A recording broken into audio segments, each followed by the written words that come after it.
آیا خدای ستا او که نسته په دې دوو کې کوم یو حقیقت دی؟ شمایل ندوي څوک دی؟ مفتی شمایل ندوي څوک دی؟ زه غواړم مفتي صاحب ته یوه خبره وکړم. زما د ساینس په اړه پوهه ډېره کمه ده. د مفتی شمایل ندوي او جاوید اختر ترمنځ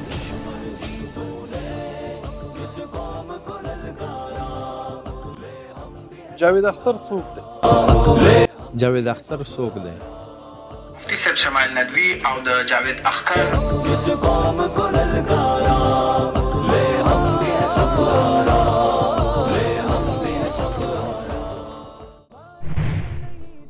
پوره نوم شمایل احمد عبدالله ندوي.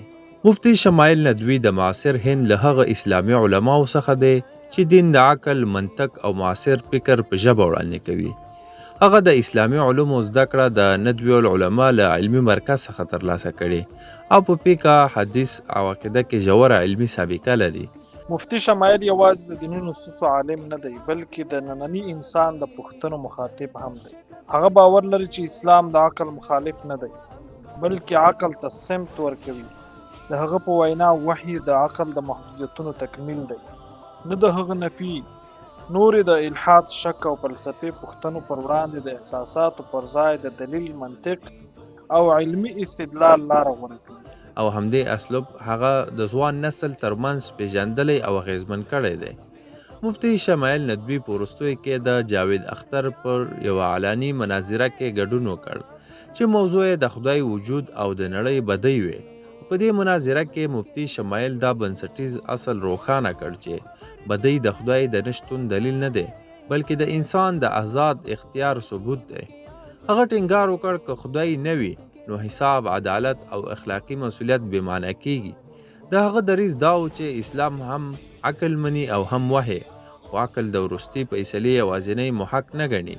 دا مناظره د مفتی شمایل لپاره د اسلام د دفاع یو علمي فرصت و، نه احساساتي ټکر.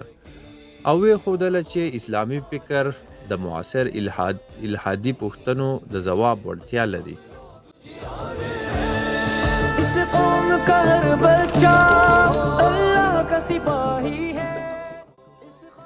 جاوید اختر د هند د نامتو ادبي او فرهنګي څیرو څخه دی، خو د اسلام له نظره د هغه اصلي پیژندنه د ادب ترڅنګ د خدای د انکار فکري دریځ دی. نوموړی په ښکاره توګه ځان اتیست بولي او د خدای، وحی او آخرت له مفکورو سره موافق نه دی، چې دا دریځ د اسلامي عقیدې له بنسټیزو اصولو سره په څرګند ټکر کې دی.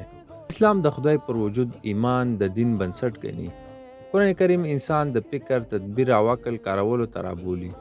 خو د عقل د وحی تر رڼا لاندې د اسلام له نظره د جاوید اختر ستونزه دا نه ده چې هغه فکر کوي، بلکې دا ده چې هغه عقل له وحی بیل کړی او غواړي مطلق حقیقت یوازې د محدود انساني عقل له لارې وپیژني. جاوید اختر زیاته دا پوښتنه راپورته کوي چې که خدای شته نو ولې په نړۍ کې ظلم، جګړې او بدۍ شته؟ اسلام دې پوښتنې ته روښانه ځواب لري. بدۍ د خدای د نشتون دلیل نه دی، بلکې د انسان د آزاد اختیار پایله ده. الله تعالی انسان د ازموینې لپاره آزاد پیدا کړی او همدا ازادي د حساب، عدالت او آخرت بنسټ جوړوي. د اسلام له نظره که خدای، آخرت او حساب نه وي نو د اخلاقو ثابت معیار هم نه پاتې کیږي. که زه هم یو آرټیست کولی شي په شخصي توګه ښه اخلاق ولري، خو الحاد د اخلاقو لپاره دوامدار او نړیوال بنسټ نشي برابرولی.